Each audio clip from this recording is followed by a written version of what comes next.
offenders because this is a child-friendly area.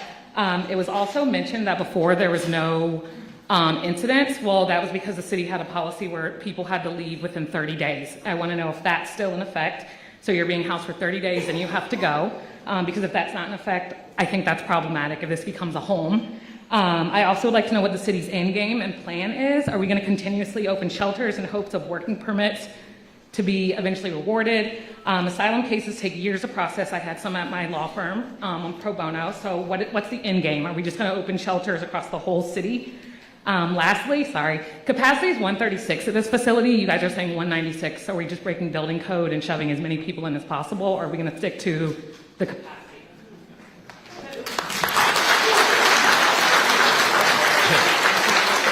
Jamie, since you're first, I'll forgive your compound question and turn it over to Deputy Mayor. Perhaps I'll let you get started. Thank you for the questions. I think the capacity one, we have a team that visits all the shelters and looks at what is possible, and so we landed at 196. Do you have anything to add? Okay. So I will take that back to the team and raise that. All has said 136. Yeah. Okay. It was made 196, but it's 136. But if it was made 196, it was for a reason, and there may be that ability. Yeah. But it was been 136 historically and for many years. Okay. Yeah. So I will take that back to the team. I will take that back to the team that does the work of looking at the locations. I want to say that. It's a fair question, one I've asked as well. No, that's okay. I just want to address the other thing. The end game is that we are a welcoming city and that we will do our best to welcome the new arrivals who come here. That means looking at ways to share the responsibility regionally, and we are doing that. It also means having the shelter spaces that we need to have, and it means being able to set some limits in terms of how long people will be in shelter, how much we can help them until we help them to resettle. Those decisions are under consideration right now. We will be looking at a longer term strategy, but there isn't anything firm to share at this point. But we have all that under consideration. Daycare question. That was the line. Daycare. Yeah. And that was a question I received from some other folks. Yes. So we are not doing background checks on the folks that come. As people cross the border, they go through different processes, and we've asked our partners at the NIJC, the National Immigration Justice Center, to give us more clarity on the types of background checks and processing. It varies. So at this point, I cannot guarantee that everybody that comes into any of our shelters has had a background check that we can look at reliably, but most people that do cross the border do go through some type of screening at the border. All right, Leslie?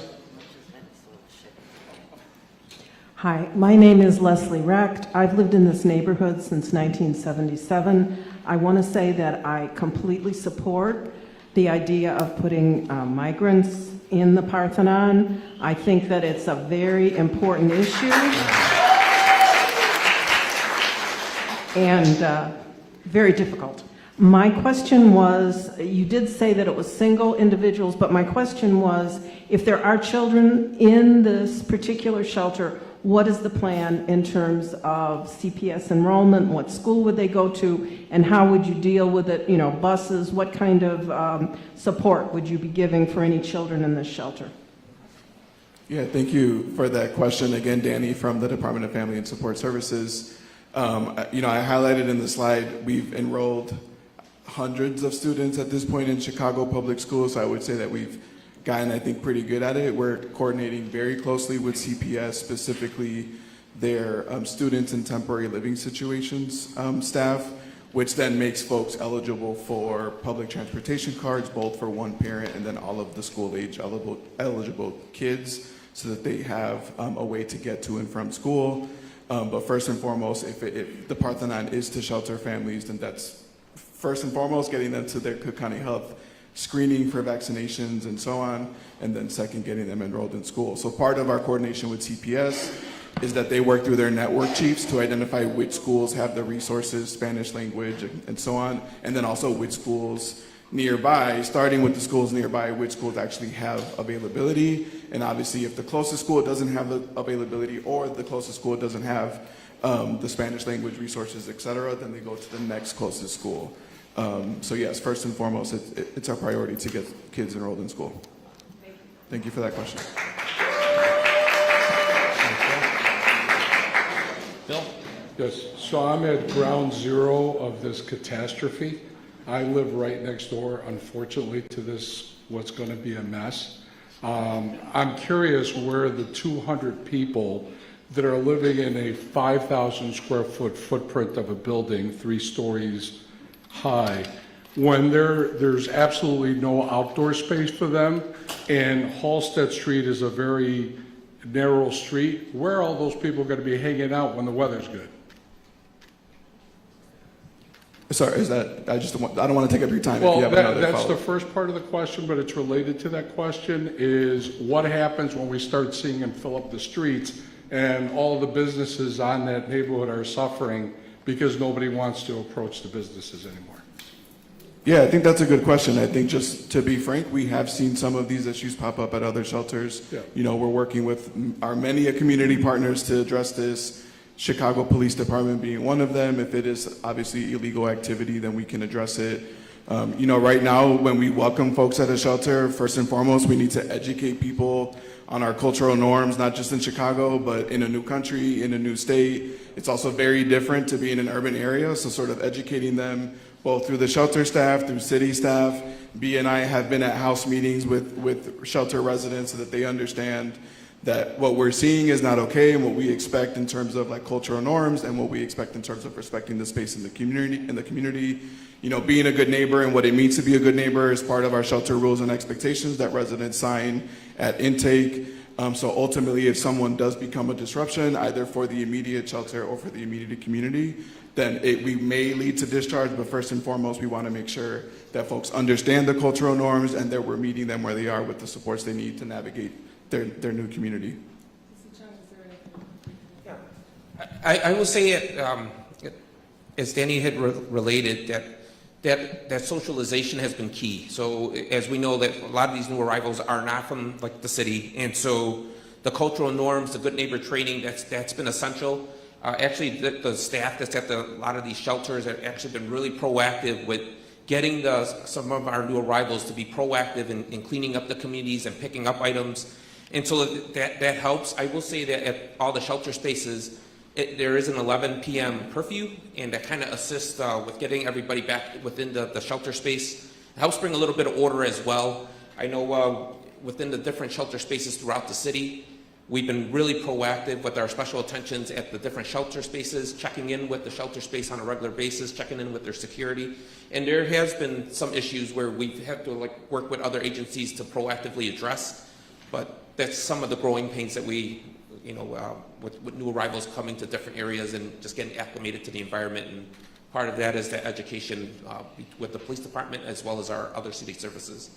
And we have a partnership with the Illinois Coalition for Immigrant and Refugee Rights they have a network of organizations that are at each of our shelters working to help those folks who are staying there really understand what it means to be in those communities. They work with them on integrating into Chicago life and help with the kind of common understanding about what it means to be a resident of the shelter and to be a good neighbor. It's not perfect.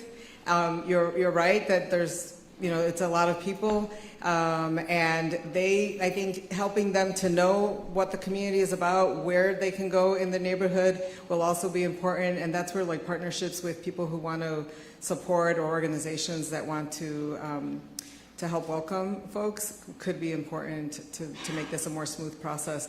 At every shelter where we have seen some dynamics and issues, this team and many others, I want you to really just understand too that there are so many people at the city level working on this effort, and we take it very seriously to run shelters that are operated well, that are safe, both for the residents and for the community. It's hard. It's not easy. We're very aware of the concerns, and we do as much as we can to help smooth those over. So, again, our lines of communication will be open, and as this evolves and unfolds, and we do encounter any challenges, we're going to step up to try to see how we can mitigate them. Thank you. That's good, because I will be calling them this all the time when I see them along the street. All Thank you, Bill. Also, Bill, you take it.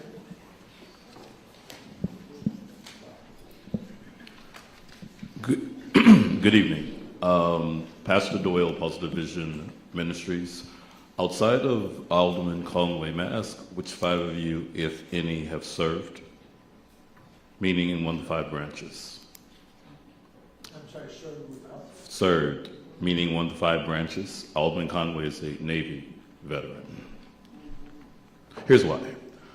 I am a United States Marine Corps veteran who, as a social worker, who stepped away from the business, meaning the talent in the back, reporting facts, in the last year, numerous veterans of different racial, ethnic, sexual orientation, and how we present ourselves backgrounds have been profoundly triggered simply because of the notion of being forgotten.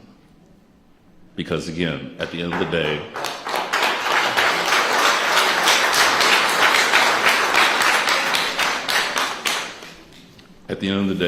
when you've put your life on the line for the freedoms that you speak of, it helps when you've walked in our shoes. So for those of us who are social workers in the room and our workload has increased, specifically with disabled veterans, those who have no or one or all limbs missing, who can't get a room, yet they watch.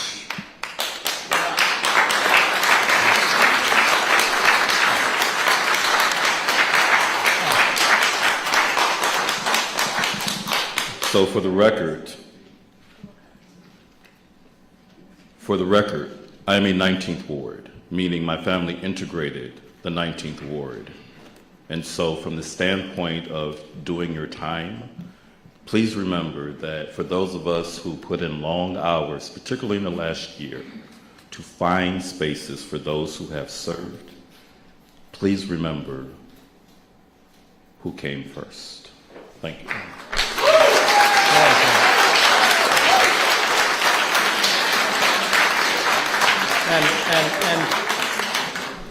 Pastor, I do thank you for your comments. As a fellow member of the Department of the Navy, may not identify as that, but I appreciate your comments. But I will say, that all these folks are here to really help in the humanitarian crisis that we face today. And I can tell you that I will certainly be a firm advocate, as well as fellow veterans in City Council, for our homeless veterans, and I'm confident that my partners on stage will partner in that effort as well. So I'll call up 5 more, but then while that's getting, Kelly Bauman, I don't know did I miss you, or Kelly, you're first then. Tracy M, Roger Addy, Rebecca B, and Lisa B. If you could all get in line, please. Hi, my name is Kelly Bauman. I'm a Master of Public Health student at UIC. I've also been volunteering with the Mobile Migrant Health Team, providing health services at police stations and at O'Hare for the past several months. It's alarming, the conditions, so I'm really happy another shelter is opening. But I specifically have a question about this mass grant. We've been having trouble finding a city partner to be like our overall grantee. We'd like to be a sub-grantee since we're providing most of those services on the ground. So I'm wondering, Deputy Mayor, if you have any contacts or leads for us that we can reach out to. If you could give your name to Sarah, and then we'll follow up for sure. Thank you. you. And thank you for what you're doing, because I'm very aware of the work of the UIC, so I appreciate it.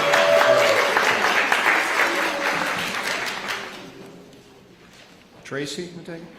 Good evening, and first I want to thank you, Alderman Conway, for your handling of this new development and your transparency and communication with the community. Thank you. I will allow some statements.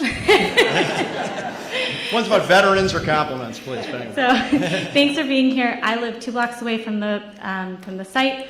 I am a proponent of the site. I think Chicago being a welcoming city is a value I hold that's very important, and that means every neighborhood has to step up, but also means the whole state has to step up. And so I'm wondering what more can the state of Illinois be doing? What more advocacy can we be doing so that the burden does not lie so intensely on the city of Chicago? Thank you. We do have a good partnership with the state. They have funded, for example, they fund the Greater Chicago Food Depository to provide many of our meals, the resettlement work. I think that as we are in talks with them about how to support other municipalities in being welcoming areas, and this $42.5 million that I mentioned to Metropolitan Mayor's Caucus is one of those ways. I would invite you to reach out to your elected officials and let them know, how you feel and what you might, what else they can, and ask them what else the state can do to support us. But I have to say that the state has been at the table and a pretty positive partner with us. So thank you. Hello, I'm Roger, and I've been a longtime resident here, 27 years now, my wife and I. But my question actually, I somewhat got an answer to my original, but I just listened to a really good podcast on the Daily today. Did you read about the 100,000 people in New York City? That was on the Daily. And that's what happens when you open your arms like that. You want to do it, the word gets out, and they have 58,000 people they're trying to house right now, over 100,000 in New York City. And I just fear that there's a little naive here. The first person who spoke asked what's the long-range plan. The number of people who want to come here is infinite. How do you manage this influx? You're making it, you might be actually competing with New York City to say, no, come here. Let's have those 100,000 people come here, and then we'll bury ourselves like they are. So I'll stop rambling, but that was my question. Thank you for that comment. And it is a delicate balance. I mean, we are a welcoming city. We are a compassionate city. And as people come here, we're not going to let people sleep on the streets and become a greater issue than we have. I think that there are efforts to talk to the border cities that are sending people this way.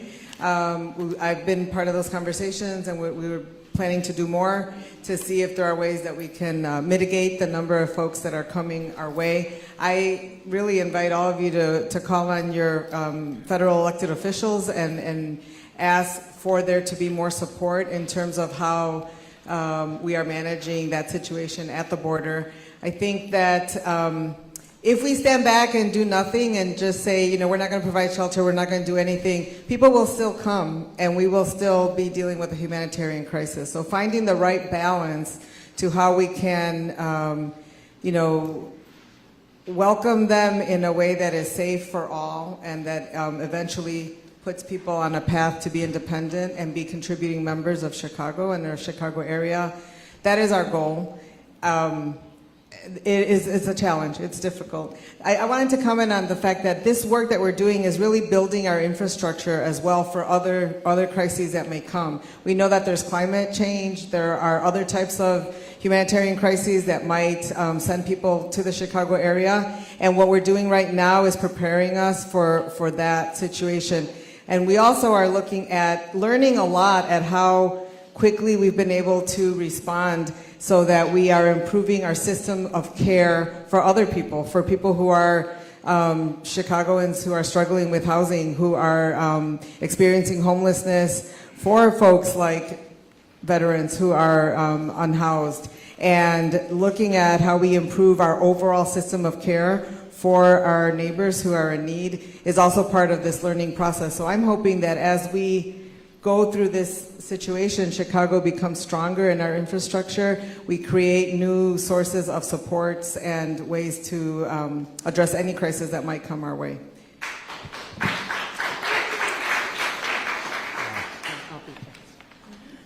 Hi, my name is Lisa. Really just one question. How can I help? Really specific, where can I go to find out how I can help? I'm retired, not computer savvy, just get me up straight. If I could just have guidance, I'm free. Really. Thank you. Yes. Sarah. Give Sarah your number, and I think what I would say right now is we always need help at our police districts, and there are groups of organized volunteers there, so hopefully we can plug you in to one of them. Thank you. I'm going to go to a few of the questions. I'm going to go to a few of the questions that were asked without names. So, are the migrants being taught to speak English? Yes, good question. I did receive that a few times, actually. Yeah, good question. So in some cases, we've actually been sheltering folks in community colleges facilities. So we've actually, folks have been able to walk to their ESL course on campus. Otherwise, I was actually just in conversation with the City Colleges of Chicago last week to connect each shelter with their local community college so that folks can enroll in their local ESL course or in their local, what CCC calls their off-site locations that are typically hosted by like a local church or a local community partner, so that we're not overwhelming any one partner. Some shelters are very large and we have hundreds of people that want to learn English, so we want to make sure that we're meeting the full need and not overwhelming any one partner. But the short answer is yes, folks are getting connected to ESL resources. And we can do more. So if anyone is interested in plugging in to that, there are plenty of people that would be interested in learning English that we could do a better job of making sure everyone has access to it. And I can tell you, since I know I've gotten a lot of questions about volunteering, we're certainly going to put that out about how best way to do that. But a question I did get is, will some of these slides be made available? Okay, great. So I think I can whack that one out pretty quick. All right.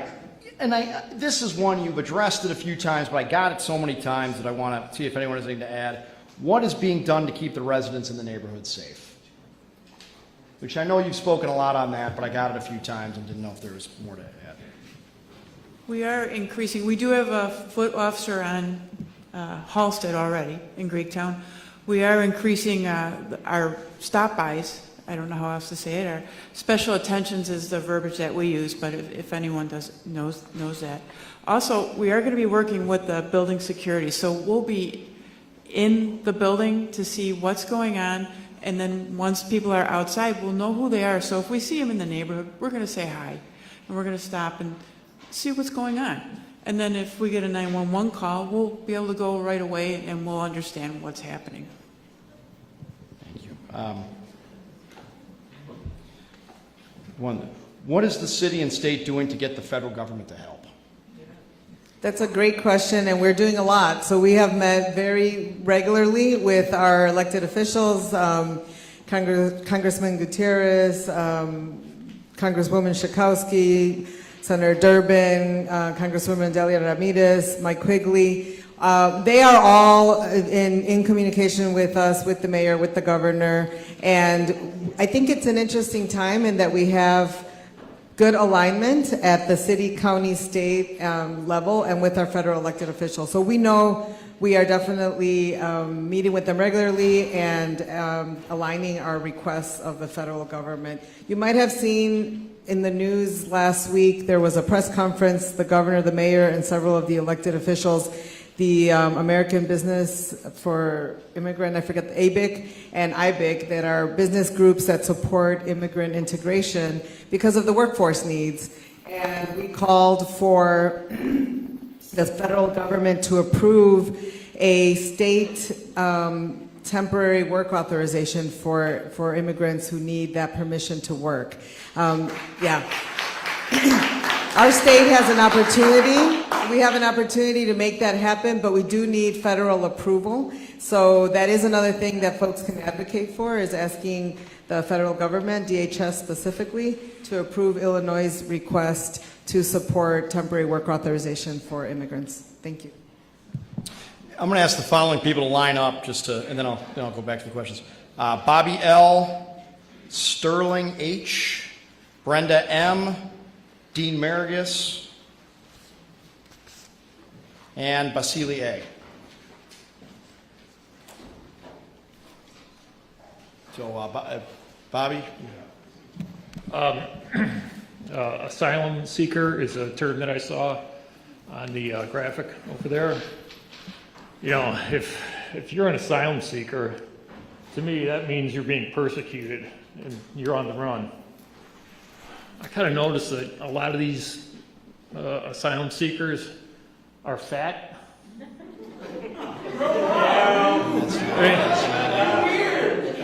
How bad can it be? You know, I think the proper term, you know, the news keeps calling them migrants. Bobby, if it's all right, I'm going to summarize your question too. Why are these folks called asylum seekers? I think what the folks that we're seeing are a combination of asylum seekers and other migrants coming through the southern border. They're seeking asylum from persecution, from violence, from different situations. And you know, as I said at the beginning, every one of us has a right to seek asylum. They will go through an application process and they might be granted asylum or they might not, but we all have a right to seek asylum, and that's why we use the term asylum seeker predominantly when we talk about the folks that we're helping to settle here in Chicago. Dean? Thank you very much, Alderman. First of all, I want to thank you and the panel for having this meeting to give us more information on what this is all about. My point is that the city has, for licensure, particularly liquor licenses, a plan of operation in which the city and the individual community members work together to come out with a common plan. I'm going to ask this body if we could have a community plan starting this week or next week with the local groups, Greektown SSA, Greektown Chamber, West Loopgate, West Central, and for us to take on the burden of information to the community, but also get input to you, the city, because of the fact that you are the people that are serving with us and for us. So my question here is, if we can establish a community plan with a review in 6 months to have possibly termination, if it's successful, as an option. I welcome the community input, and I think if perhaps with the Alder's office we can work on that together. We are looking at all of our shelters at the 6-month mark to see, you know, do we need to keep it open? Is this something we can scale down or sunset? So yes, thank you for that offer. I'm happy to work with you on it. Thank you. And my last comment would be if we could keep down the people to the occupancy level now, it would be great. Thank you. All right, so yeah, Dean, I'll say that, you know, I hold the Greektown SSA in strong regard, so certainly can lead the effort to set that up. And I think that the deputy mayor is committed to finding out about the difference in quantity that we've heard. But thank you, Dean. Yes, sir.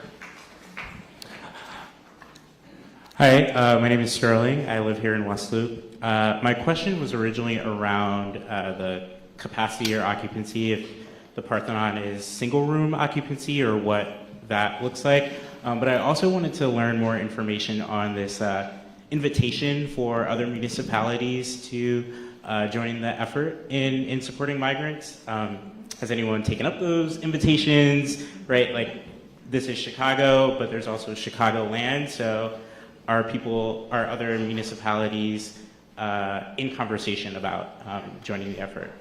Yes, thankfully there are, and I'm not saying it's 20, right, but we do have a handful of our neighbors that are also welcoming to immigrants and want to find a way to plug in. I think it's going to look differently for each one depending on their capacity, but again, the state funding of that $42.5 million that's out for grants right now is a good incentive. And some of the new arrivals that started coming last year are already in some of our neighboring suburbs, and so it's an opportunity to kind of build on those communities there. But yes, they are, as well as the county. And then in terms of your first question of the single room occupancy, so every room will be a shared room. Depending on the size of the room, it may have 4 people, some may have 6, so it'll be like semi-congregate setting. Brenda? Yep. Hi, I'm Brenda. I've lived in the neighborhood for almost 9 years, and I really enjoy being a good neighbor. And the building I live in is a very special place. So even though there's a lot of discussion tonight on different groups and advocacy and individual action, what is the number one action we should take as a good neighbor? What's the number one?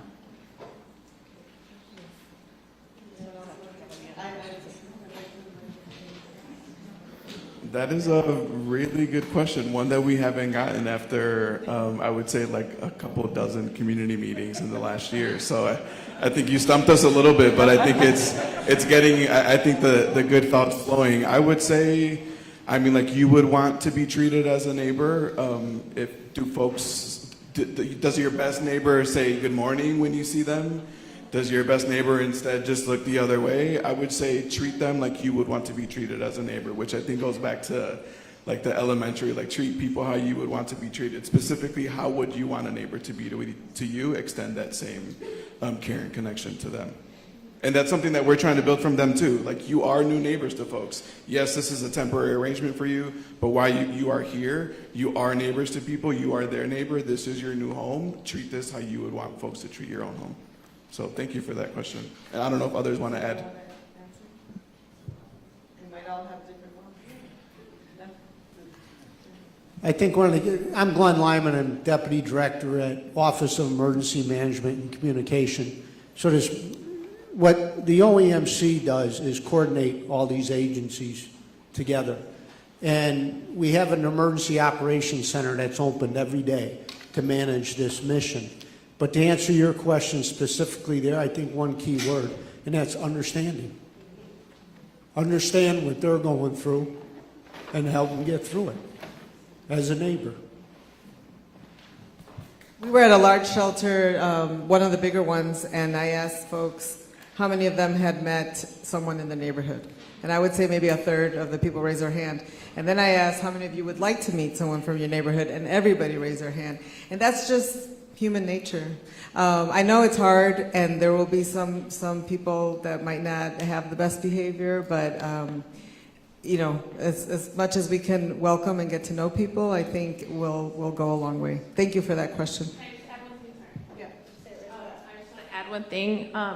I think one of the best things you could do is join your local mutual aid network. I think we have a lot of mutual aid volunteers here. If you want to reach out, connect with them, and figure out which one's your most local police district to connect and help the asylum seekers there. People also need blankets and food.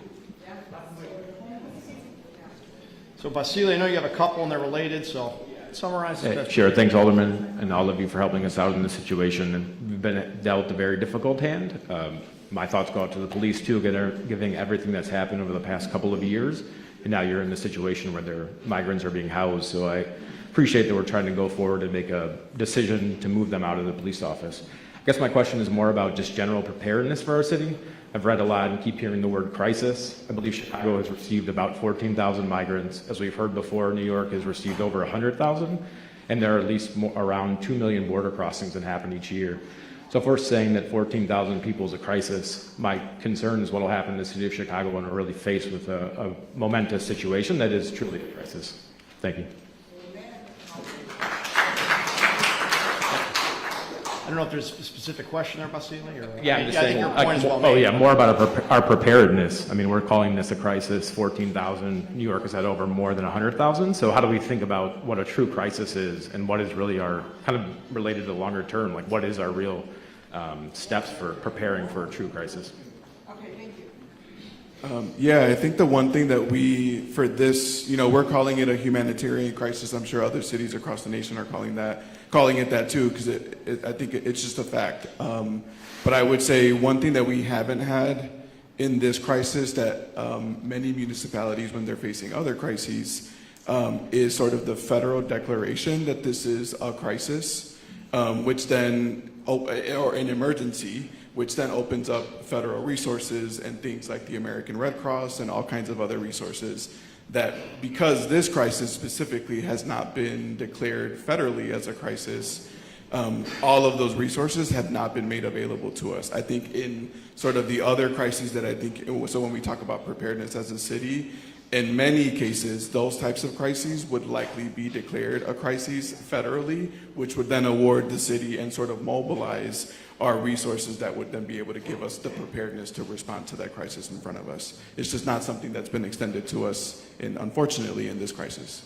And we are adding to our infrastructure. So all of that coordination that OEMC does, the shelter operations that we're building, and looking at the future, we know that we need to staff up a little more in our major agencies like DFSS and OEMC. I think we're learning a lot about what it looks like to have folks in a police station.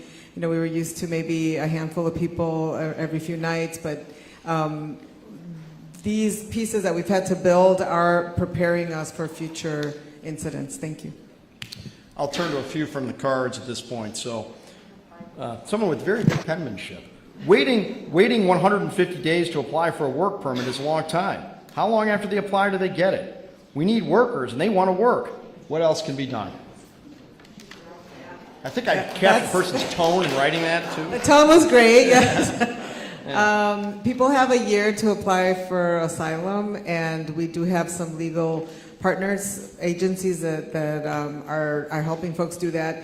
It is a long wait. I would say what you can do is advocate at the state and federal level to expedite those work authorizations and to expedite the asylum seeker application process. There's a backlog. We haven't, at the federal level, they're taking a long time to process. So that's another place where people can really do some advocacy. Thank you. All right. Who does the staffing? An agency? What are the qualifications of the case managers? Tell me more about funding. I don't need to read it like a game show host. I don't even know. I'm trying to be respectful of the process, but I can see like where the person really pressed down and things. Anyway.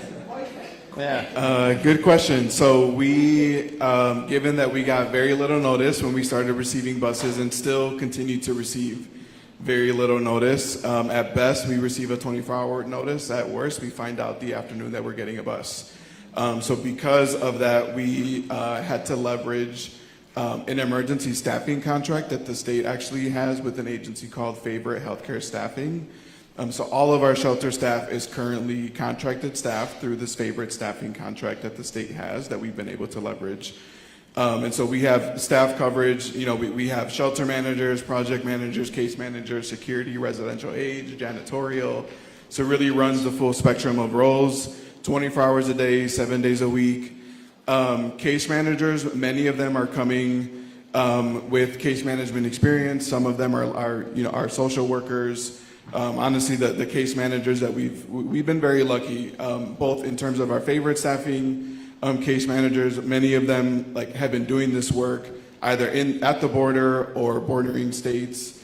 So they're very used to serving this population and sort of used to meeting the needs of folks that are in a new country and in a new city. And many of them the vast majority of them are Spanish speaking, so really having that language skill is key for us too. And then we did just recently, to sort of get to a more community-based and cost-effective model in terms of our sheltering program, we did just release an RFP, a request for proposal, so that CBOs, community-based organizations, or other agencies can actually apply to operate one of our current shelters, and then with that would come funding to staff up and to provide on-site case management services and so on, which if that does, depending on who applies and who is awarded from that RFP, some of our shelters would then be run by community-based organizations versus staffed through our temporary staffing agency. I want to emphasize that because that is a real intentional strategy to build the capacity of Chicago's own nonprofit organizations to run the shelters, provide jobs to local people, and to bring down the costs of shelter operations. So if you know any community-based organizations, we're encouraging partnerships between organizations that know how to do shelters with other groups that perhaps work with immigrants or refugees. But that is, it's a unique opportunity, and we encourage people to look into it and to share it with folks who might be interested. So I know we're running short on time, so I'm going to sort of group a few questions. So these questions are all in the medical category. So will there be medical grounds? And along those lines, are there bathrooms in every room? What health screenings are being done? Are these people vaccinated for COVID and smallpox? Yeah, good question. So the Parthenon is it's a hostel type setting. So it's community bathrooms. There isn't. I don't believe there's rooms that have single-use bathrooms within the actual room. So they're all on each floor. Again, community-style bathrooms and showers. Still privacy in individual stalls, but nonetheless shared by the floor versus a bathroom per room. And first and foremost, like when folks are intake at the shelter, and actually at this point, even without being in shelter, we're trying to connect people to healthcare specifically because they've had a long journey. They've had a long journey to Chicago. It's 24 hours on a bus that has blasting AC. So many of them are often getting off the bus with a scratchy throat, a minor cough, and typically what that means because they've been sitting on the bus with blasting AC within a couple days that those symptoms typically have gone away. This is generally a very healthy population, but our first and foremost, our goal is to get folks to Cook County Health for a full health screening, which includes COVID testing, COVID vaccinations, and vaccinations of all kinds, not just for COVID. And then follow-up appointments. Many of them are arriving, not many of them, some of them are arriving with illnesses that they have had to manage on their journey here, and so we're making sure that folks are connected to specialty care, connected to medication support, and so on. So folks on a daily basis are being screened for the first time at Cook County Health or have follow-up appointments within the Cook County Health System, within our community-based healthcare providers, and really everyone is sharing the love to make sure that folks are getting the healthcare support that they need. So this next group of questions I'll call as duration of time at the shelter. So, can the city commit to this as a temporary shelter? The one-year lease doesn't include any options for the city. How will the city know if asylum seekers are indeed refugees or just homeless drug addicts? What will happen to the building when the migrant use is done? So, maybe stick to the timetable ones. Those last ones maybe beyond it. Anyway. Yes, I think you mentioned earlier that all of our shelters, we really try to get into the habit of evaluating at the 6-month mark and really understanding at that 6-month mark, is this shelter serving, what we need it to serve in terms of the bigger picture of our sheltering operation. Given the current status of things, I anticipate that we would likely still be at the Parthenon beyond the 6 months, but I'm not making any commitments now. We'll evaluate at the 6 months, and if it's a space that, we have to occupy, then we'll, make sure that the aldermen and others are aware that needs to occur. But otherwise, we have a full intake, so to make sure that folks are actually new arrivals, there are, questions that we ask upon intake to make sure that folks that are being intaked and housed at a new arrival shelter are indeed new arrivals and new to Chicago. I do want to add, though, that we have become more aware, especially at the police stations, of other Chicago residents that are struggling with housing, that need shelter, that need wraparound supports, and we're looking at ways to connect the two efforts so that we are building a system that really addresses the needs of other folks who are experiencing homelessness or need access to mental health or substance use treatment, and that is improving our system of care for all Chicagoans. To keep things moving, I was simply asked, but this is an excellent question from Matthew A. This new location is very close to UIC, which is an open campus university. How is safety being considered in collaboration with UIC and UIC police to keep students safe and undisturbed? We have a great relationship with UIC. We work with their police department daily, if not moment by moment. When I leave here, I'll call the chief, and we're going to go and we'll discuss different strategies that we'll need, what they're concerned about from the UIC perspective, and student housing, stuff like that. If there's concerns, we'll go from there. So it's not an outrageous concern, but it is being managed, and we will keep everybody on board. They'll know if there's any kind of situation that the school needs to be aware of. We'll blast it out to the school right away, and they can, from there they'll give it to their students. So they are being well taken care of also. And I will also certainly vouch for the quality of the UIC police. I believe they have 80 officers as well. Man, you may know this, but I think it's 80 or 81 officers last I checked. So they have a significant police department. I want to just add that the vast majority of people are not committing any crimes, and they're just people who are here, they want to work, they want to have a life. When we see incidents, we step in and we're trying to prevent them. But really, the vast majority of people are doing what they need to be doing, and they are people that we can be comfortable with. All right. Unfortunately, we're not going to be able to get to all the questions you see this segment. I'll ask this last one. Where will meals from our new neighbors be sourced from? How will we ensure the quality of these meals? So currently our two meal providers for our 18 shelters are Open Kitchens and the Greater Chicago Food Depository.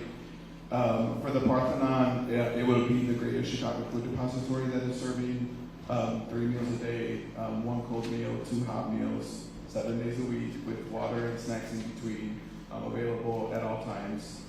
So that for the Parthenon will be the Chicago Food Depository.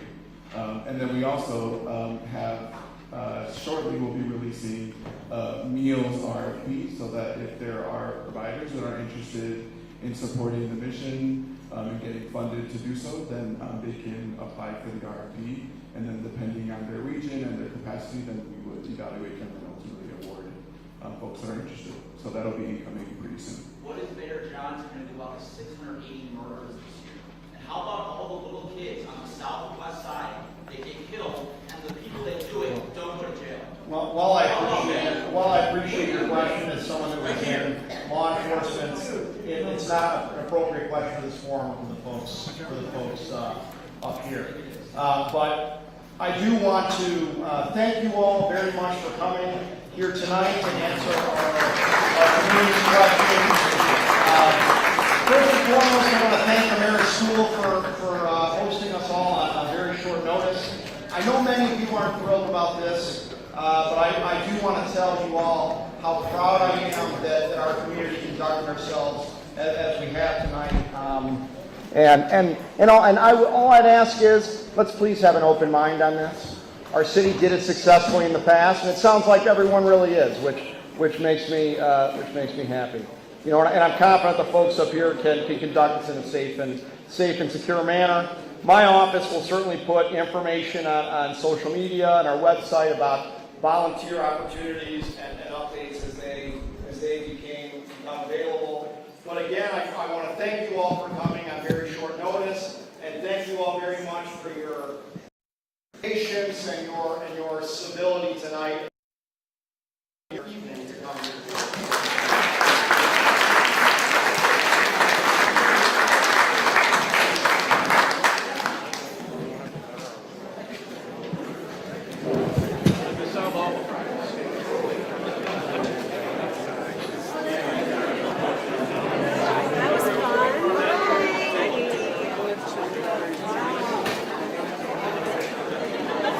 Deputy Mayor one question and see if she'll answer it. You keep saying you're learning, but every community keeps saying they're getting no money. Oh, yeah. Thank you. Very good. Good to see you. Good to see you. Keep that one. I think it went well.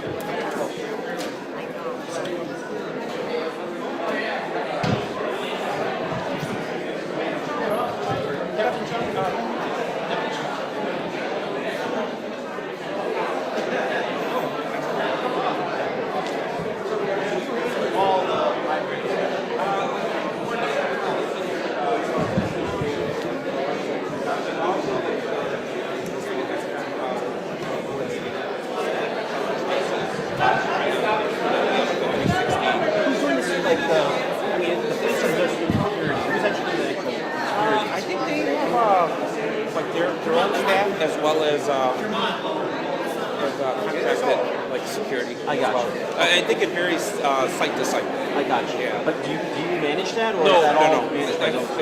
They're a separate entity. Like that, we manage the outside. I got you. So yeah, and then we kind of try to do that in coordination with different shelter spaces.